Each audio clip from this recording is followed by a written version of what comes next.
Welcome to Adulting Decrypted. Today we're going to talk about jobs and interview skills.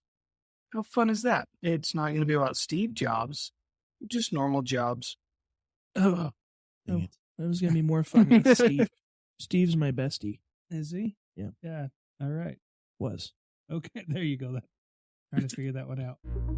Welcome to Adulting Decrypted. We are your hosts. I'm Gene, and I am starting my first year of college. I'm Ashton. I'm a music performer, composer, and educator. I'm Gideon, a high school senior. I'm Roscoe, the dad. Those are my three sons, and this is Adulting Decrypted, where we discuss ways to become adults and the things we need to know to be successful at life.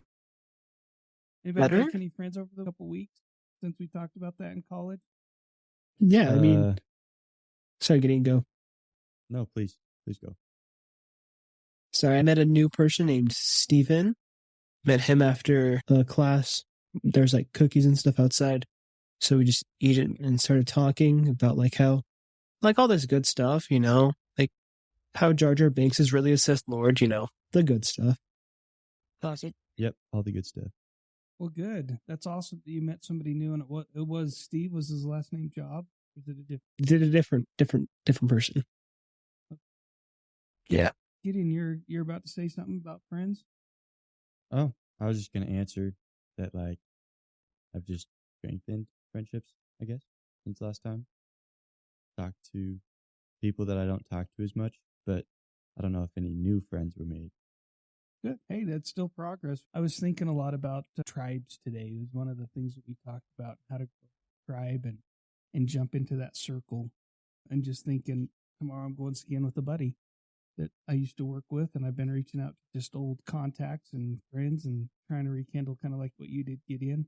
But I'm also talking to complete strangers just to practice it because there's no cost. As we talked about transactional relationships, you might as well, hey, how you doing? You know, whatever, look like the weird guy. But it could be my age too. Yeah. So I guess before we get started on jobs, why do we need a job? Let's start there. You need monies. Yeah, but for what? To live. Freaking everything, man. Like, you know, only the essentials, like food and water and shelter. You really, like, the only things you really need to survive. And to make life easier, like cars and being able to listen to podcasts. Just those fun things, huh? Yeah. Well, you know, one of the interesting things is I was looking at the rising cost of food, right? The rising cost of everything, really.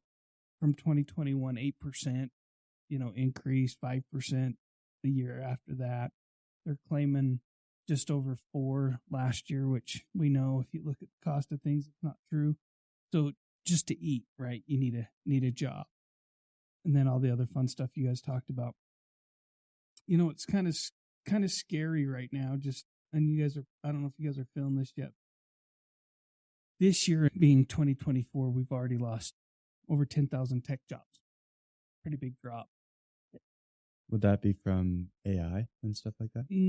Some of it's AI. Some of it's just the fact that poorly ran programs and processes, and lost 260,000 in the last quarter of 2023. So a lot of people are getting hit with the job, get lost, right?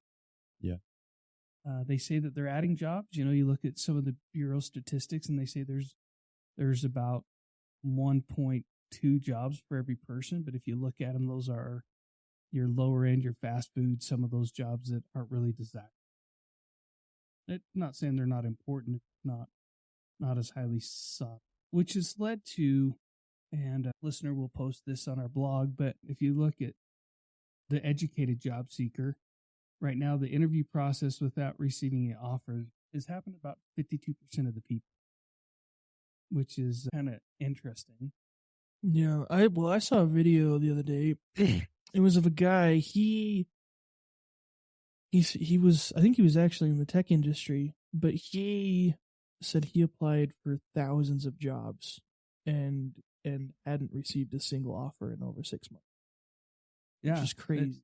It's happening, and it is. And What's interesting on that, though, Ashton, is the high school diploma guy is actually getting more callback than the college guy because the demand for pay and the jobs that are there. So really, that's why it's important what we're going to talk about tonight. And really, the premise is being ready for the job interview, being ready to present yourself, talk to yourself. So that's what we're going to cover tonight with Adulting Decrypted. The first thing that is critical is your communication skills. We've talked about communication. Right? We were just talking about how to find a friend. But the verbal communication and nonverbal communication and then listening skills are kind of the three areas to cover in the communication skills. Verbal communication. Exactly what we're doing. Talking. I presume. No, yeah. It's very valid. And then we get the nonverbal. What's the nonverbal? Hand gestures, like the way you hold your body, what you do with your hands while you're talking, your face expressions, all of it. Yeah. Great, Gene. And then the listening skill. What's an active listener? I like the smile, Gideon. That's a good active listening, maybe. Well, I just smile because I think of a blog post that we had. Yeah, about how to make friends in college, right? Yeah. And you had to be an active listener. So That's right. So verbal communication in a job interview, it's important to articulate, use proper language for the group that you're trying to impress, right? If you don't want to use some of your street slang, you don't want to, you want to think through, how do I want to present? What do I need to present? Who am I talking to? And then nonverbal communication, Gene, you just did a great example of it where you're shaking your head. You're like, yeah, like what Dad's saying. I'm buying into that. Yeah. Any thoughts on that? I've heard this statistic. I don't remember where it was. I don't remember how true it is. But like, what was the percent? I think it was like 80% of the communication we pick up on is nonverbal. And then it's like 30% is like, no, and then it's like 20% is 10% is what you say, and then 20% is how you say it, or something like that. I don't know, but yeah, I think you're right. I think there's a lot of it is how we're engaged in the room. For example, when I'm in a job interview situation, I'm sitting on the front of my seat. I'm not hunched back. I'm not laid back, even if the interviewer is. Right? I slide myself forward. I get to the edge of my seat. Not in their face, but I'm leaning forward. I'm sitting straight. I'm looking them in the eye. Right? Those are all nonverbal. It's all critical.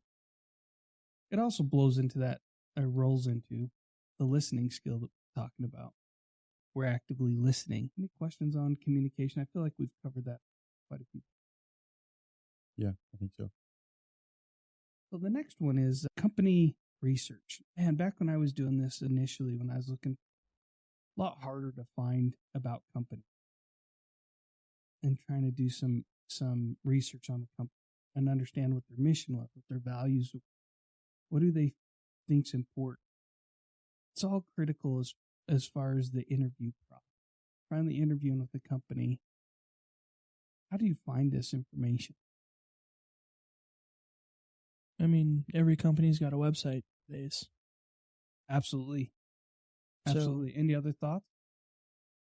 I mean, you can find their mission statement if you know someone that's worked there for them before.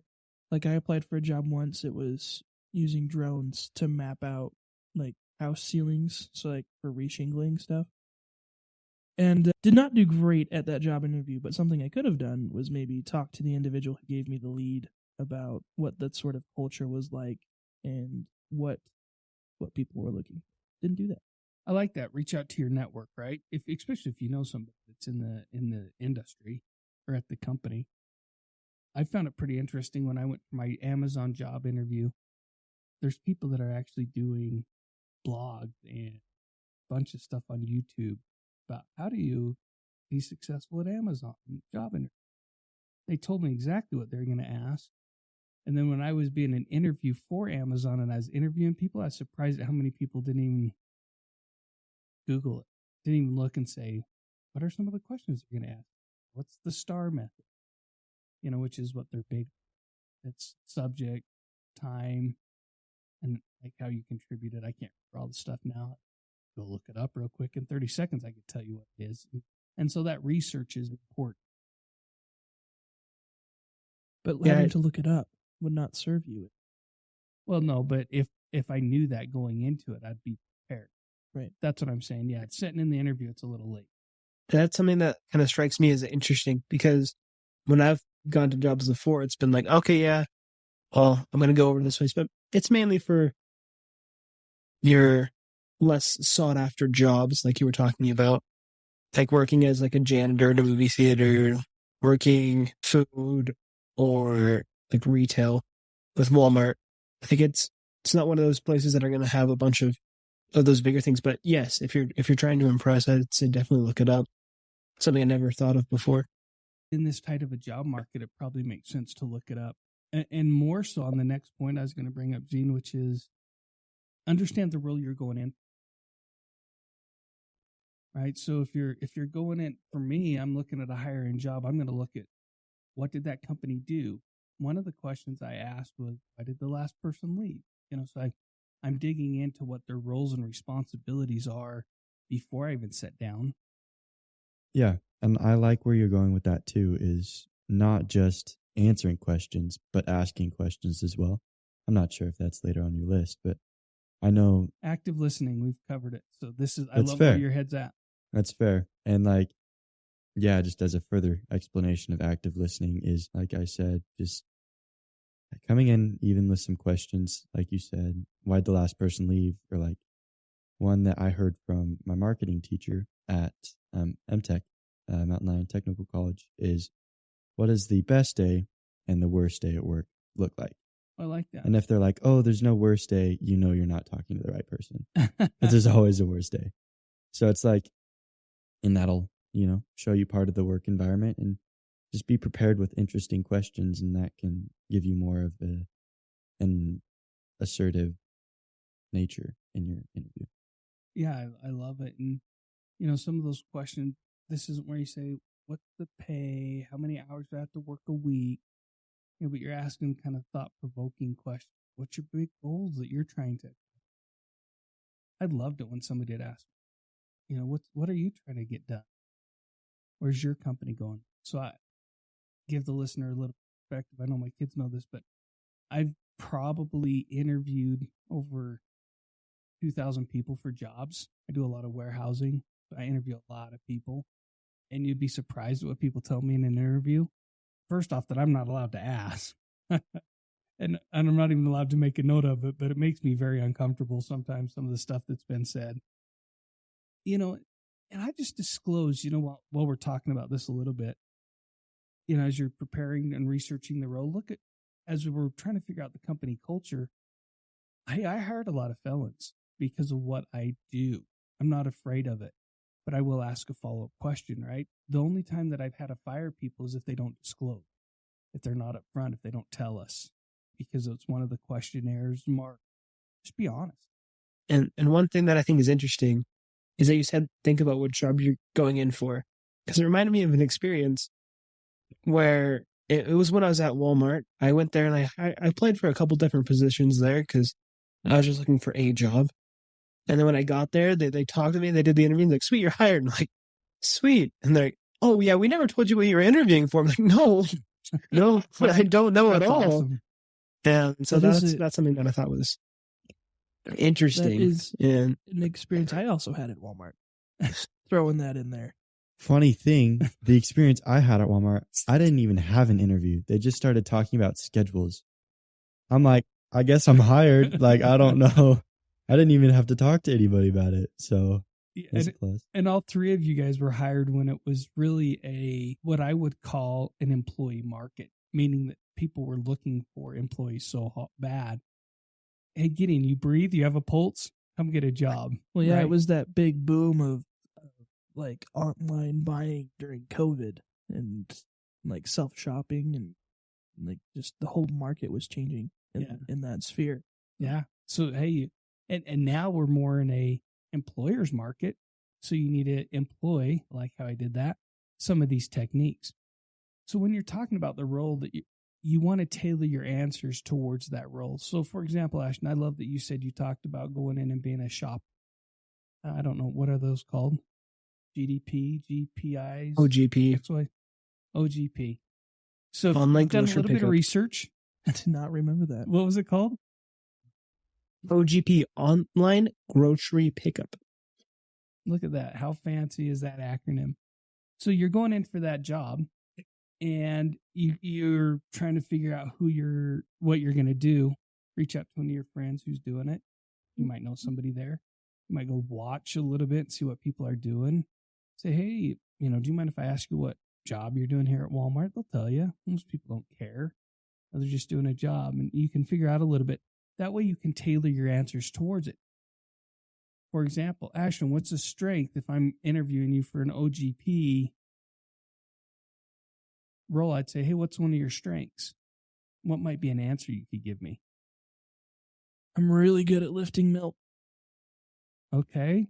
Can you tell me a little bit more about that experience? Oh yeah, well, all growing up, my parents, well, my mom, she'd come home from Costco and be like, I just bought 18 gallons of milk. Can you carry them? I'm like, I got you. And I do that. And so. Did you say 18 gallons? 1/8. I mean, sometimes it was more, sometimes it was less. It just Okay, kind of so depended. that's how Ashton did. We'll rate him in a second. Gene, if I were to ask you the same question, hey, Gene, what makes you qualified for OGPTQXYZ? I can't remember what. I can't remember where I stopped that. No. Right after the. Well, one strength I feel like I have that would fit well with this job is being able to quickly but correctly identify items. That's perfect. What a great answer. And I'll be like, oh yeah, so I forgot to tell you what you're interviewing for. No. But yeah, that's a great answer, right? So he made it relevant to their job. It is one of Gene's skills. We would all agree that he identifies products and that he knows how to move quickly. So that's great. Great answer. There was no lying. There was no fibbing. It was very honest and direct. Yeah. So any thoughts on that before we move on to the next point? The next one that's pretty important is to be adaptable. And what that means is they're probably going to give you a problem-solving question, right? Especially if you're going for a higher-end job. Be ready to discuss a situation where you faced a challenge and how you overcame it, right? I've been asked that question probably. I've had 8 real jobs with W-2 jobs, and I've been asked in every one of them. Tell me your biggest challenge and how did you overcome it? Amazon's was worded a little bit different. Tell me about the most money you've ever saved and how did you accomplish it? But it's the same principle. Gideon, how would you answer that job? And what job would you be going for? So, not saying OGP, but let's say it's a different company. I'd say, what's one of your biggest obstacles and how did you overcome it?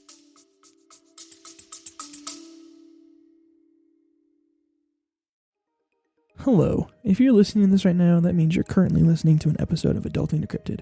And let me just say thank you. My name's Ashton, one of the hosts of Adulting Decrypted, and I wanted to steal a quick second of your time to do a shameless little plug. If you've listened to our podcast for any sort of time, you know that we talk about a bunch of different stuff all about adulting. Because our goal is to help individuals in this task we call adulting.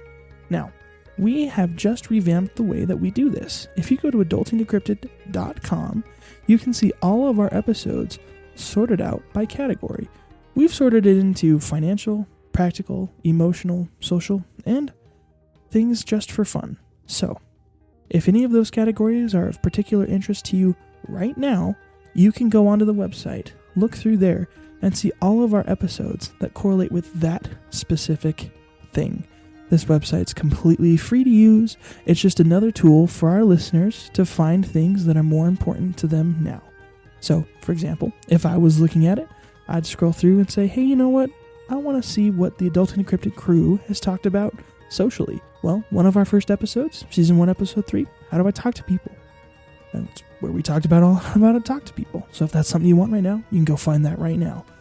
Also in this one, Season 3, Episode 15, The Power of a Humble Mediator, where we talked to one of my old bosses about his business as a mayor, also as a small theater owner. Some really cool stuff. So, if you're looking for a better way to organize through all your self-help podcasts, try adultingdecrypted.com and enjoy the rest of the episode.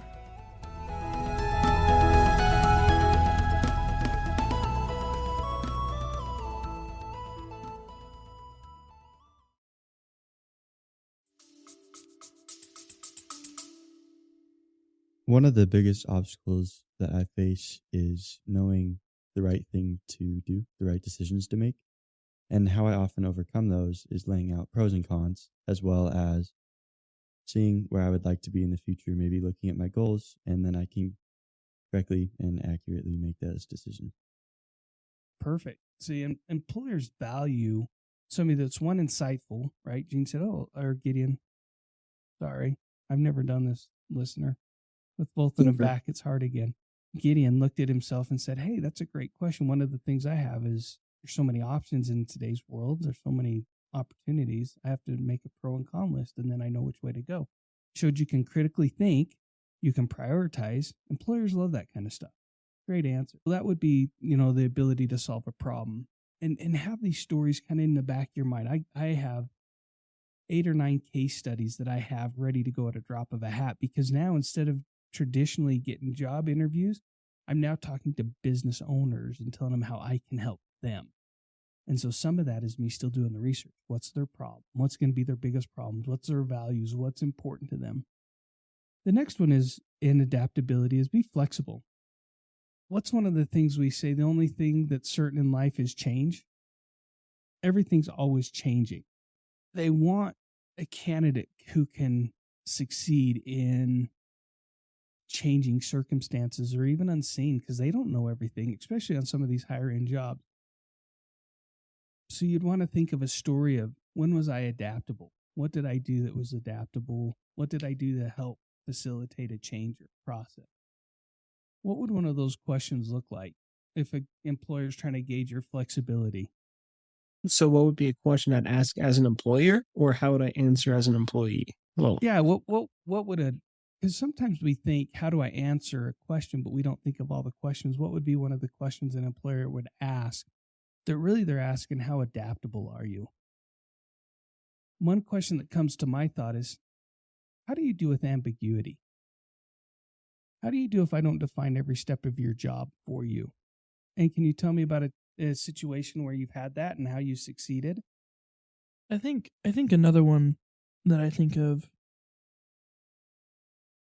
is if you're talking about changing processes, is like, have there been any situations where you've gotten into something and you've had to change the whole process? Like, have you ever been tasked with this job that you're volunteering before?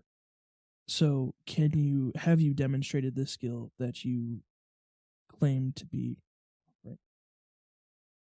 Right. And so you're asking them exactly for a very specific example. That's a great point, Ashton. Asking somebody how they adapted in a changing environment or having to revamp a whole system really helps me as an employer evaluate, are you the right candidate for this changing environment that I'm currently in and that you can help me with? And then there's other times, if I was interviewing like a quality control person, I'd want to say, well, tell me about a time that you were able to repeat a task over and over. And you need to think through that on the fly. But if you know what job and what role you're going for, you've probably thought of some of those questions and how they pertain to you. another question I'd bring up for flexibility, kind of like on the same side of it, but at a different perspective, would be like, has there ever been a time when you've dealt with a hard customer or someone that's brought opposition to you? If so, how were you able to, how was that experience like for you? How would you answer that question, Gene? Just Well, you see, what I would talk about is the second call that happened that night that you guys are thinking of, where we talked and he's like, they're very kind. And I'm like, okay, so you realize that this didn't happen. So I was able to go to someone else who knew the answer and be able to talk to them like, hey, what do we offer that can help them in this situation? And so that we're able to write down the product, find it, and give it to them all nice and dandy. Unlike the first situation, which didn't go quite as well. Let's just put it that way. And- Because there and you wasn't probably anyone would- else for me to talk to. And they were getting mad at me for that. And it was really busy and other part was stressful, but I'd probably do better now, maybe. I love that you realized you had two situations you could have shared, and you chose the one that showed that you demonstrated fortitude and courage and changed, right? Even if somebody said, "Hey, Gene, I was listening to the podcast. I heard you said my name's Gene. Come at me." You could say, "Yeah, that's a great story, and that is pretty funny." However, I grew from that experience, and this is what I learned. Right. And then you go into that story of how, the next customer, after I evaluated how I handled the one before, employers aren't upset that you screwed up, unless if you did it on my watch, right? Or it was blatant. I had one employer when I first started, I lost him 10 grand right out of the chute. And I said, "Oh, Mark, are you going to fire me?" He goes, "Why did I fire you? I just spent 10 grand training you." And I'm like, "Oh, that's awesome." Well, then I found him 20 grand and I said, "Look, I made you 20 grand. Do I get a bonus?" He goes, "I didn't take the 10 grand away from you. I'm not going to give you my 20 grand because you saved it." So it was really helpful for me, but I could share that story now in the positive light, like Gene is doing. Hey, I realized that I needed to slow down and check my numbers before I spoke. And this is the bad, and this is what good came from it, and this is what I. So it's not a bad thing necessarily to share a bad experience as long as it has a great ending. The next one is emotional intelligence. And really, we put a lot of emphasis on this right now in the society. Long gone are the days that I can walk into work and be like, there was some guys at Ford that had a rule that told their employees, "You can't talk to me for 30 minutes because my coffee hasn't." And he would always use some explicitives. He was a supervisor and he'd say, "Don't talk to me for 30 minutes. Leave me alone."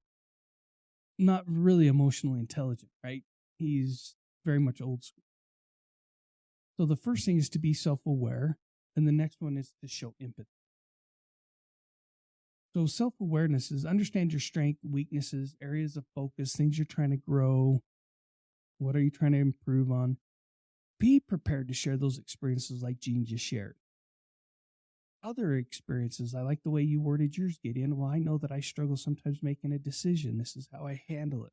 That shows an employer that you're really intuitive and really think and that you understand what it takes to be successful. So when they say, "What's your greatest success?" what are you going to tell them? Are you going to tell them a time you did a backflip off of a ski jump? Is that probably what they're looking for? I think that could depend on what job you're applying for. Totally agree. Because you've done your research, right? Yeah, if your boss is a skier, it could work too.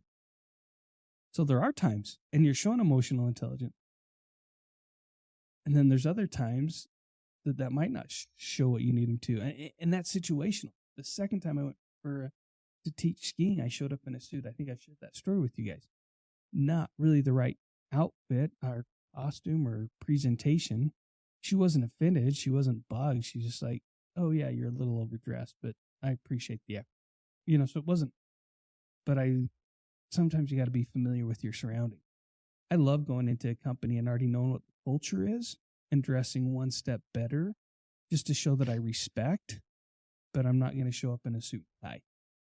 Well, and knowing the culture too, in tandem with emotional intelligence. When I was working at a movie theater, it was like after school, and I was like, well, I went home and I showered. I was running late, and I walked in probably 2 to 5 minutes late. It wasn't super late, but still late. And my manager, we had a fun relationship, and so when I walked in, he's like, "What the heck?" and pretended to be super upset about it. But the general manager was sitting in the office, and he heard this, and he came out and pulled me into his office, and he was like, "Why were you late?" And I told him, I was like, "Oh yeah, I set an alarm because I was taking a shower and I missed it, and so I." And he goes, "Well, what can you do better next time?" And I said, "Come up with a better story." Now, it would have landed with my manager, but he was like, "So you're lying to me?" And I was like, no. I was just trying to be funny, but I'm sorry. No, next time I'll do this. I don't remember what I said, but yeah. So knowing your audience is important. Thank you so much, Ashton. I love the great story. The other one is show empathy on that emotional intelligence side. Try and understand what the employer's looking for. They could be having a stressful day, right? They could be having a lot. And then what would their colleagues and what other clients or supervisors be, right? A good question would be, well, who's your customer? You know, who am I going to be serving? How am I going to be helping?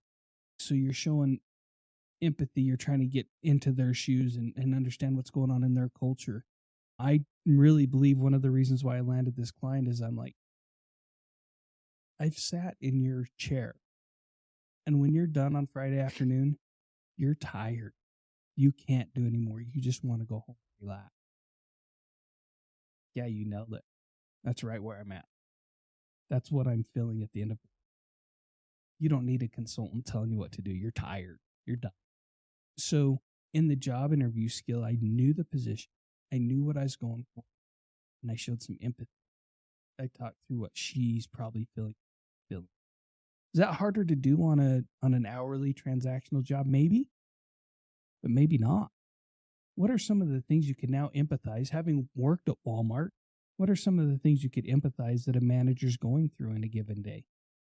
Employees not showing up, calling in sick the last minute, and just rude customers, having to manage everybody's schedules and get it just nice and neat so that it works for everybody, even though it's never going to just work for everybody.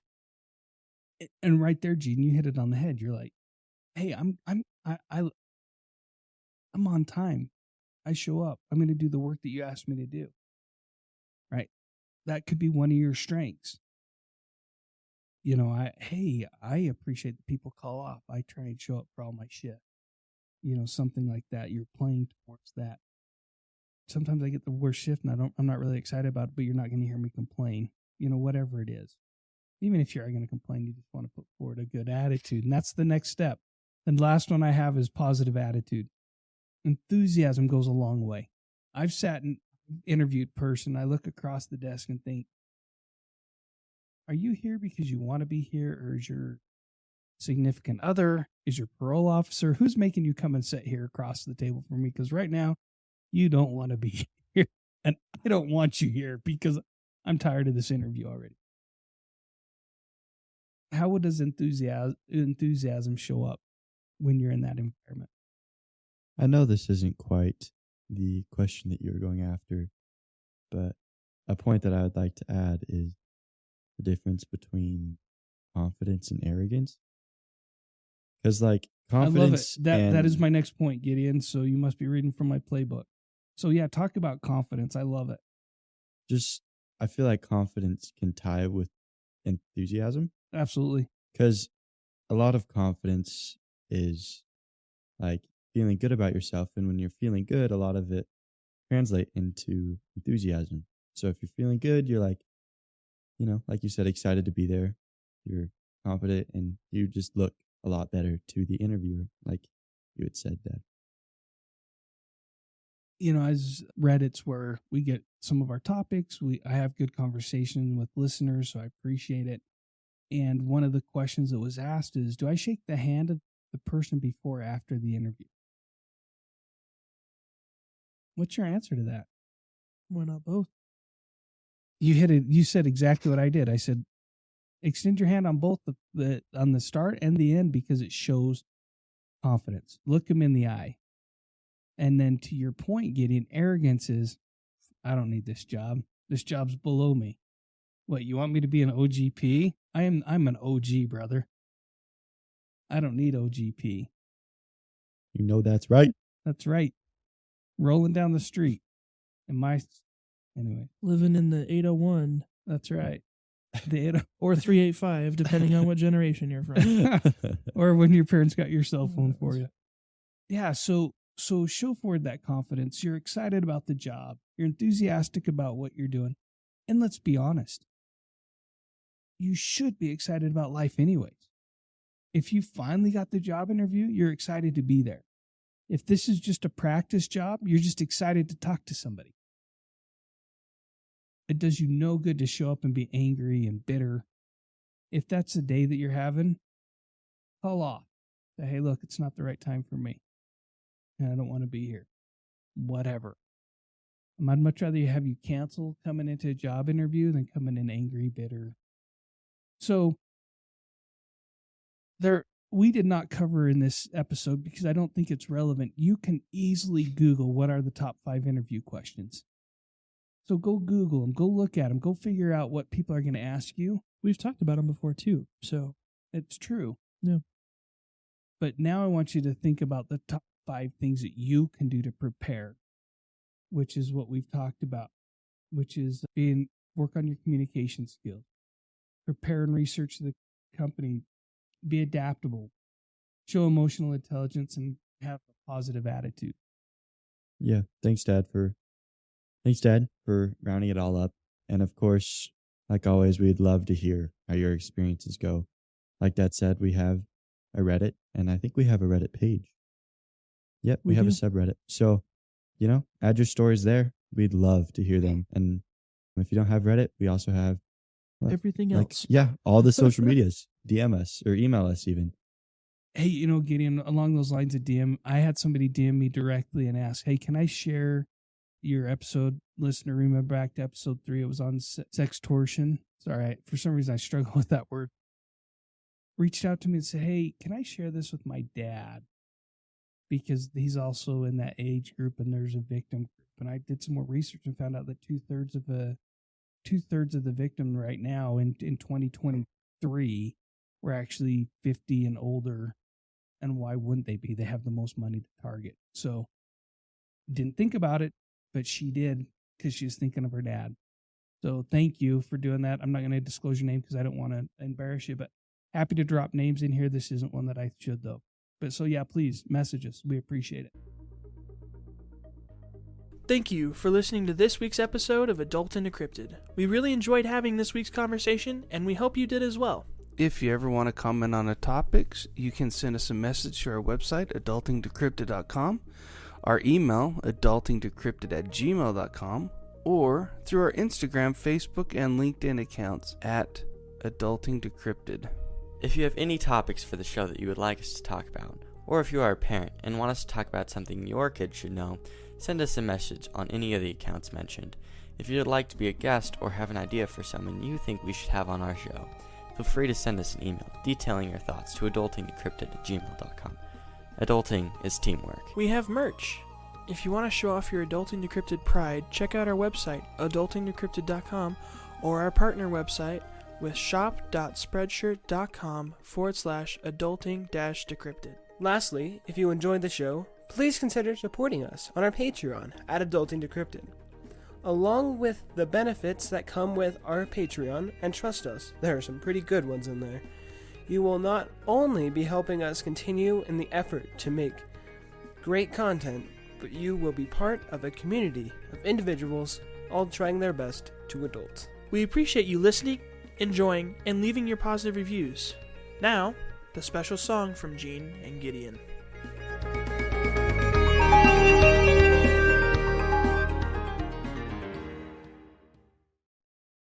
Yep, I can hear him. Can you hear me? What? I can't really tell. You sound fine to me. Gene, does he sound Okay. fine to you? Recording started at 1:01. I got a free trial of so we're like there's no time limit because I used a different app. But I have to start this Messing with. audio. I got it. Yeah. 3, 2, 1. Oh, I was just changing it. Yeah. Screen recording pressed the wrong button. started at measure 66. Gene, have you started recording yourself? I did. Yes. Gene started recording before 50. Do you want me to stop and start again? No, you're good. Okay. Longer the better. It was actually relatively simple lining up the audio files with the video. I was surprised. That's good. That's good. I believe I have done everything I need to do.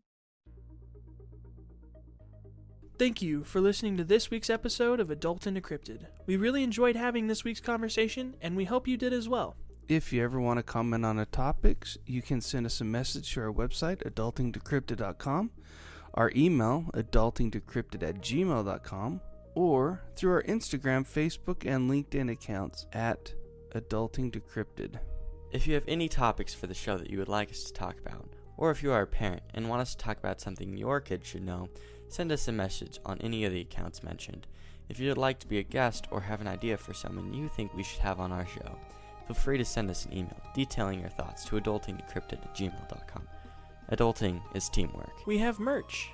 If you want to show off your Adulting Decrypted pride, check out our website, adultingdecrypted.com, or our partner website with shop.spreadshirt.com/adulting-decrypted. Lastly, if you enjoyed the show, please consider supporting us on our Patreon at Adulting Decrypted. Along with the benefits that come with our Patreon, and trust us, there are some pretty good ones in there, you will not only be helping us continue in the effort to make great content, but you will be part of a community of individuals all trying their best to adult. We appreciate you listening, enjoying, and leaving your positive reviews. Now, the special song from Gene and Gideon.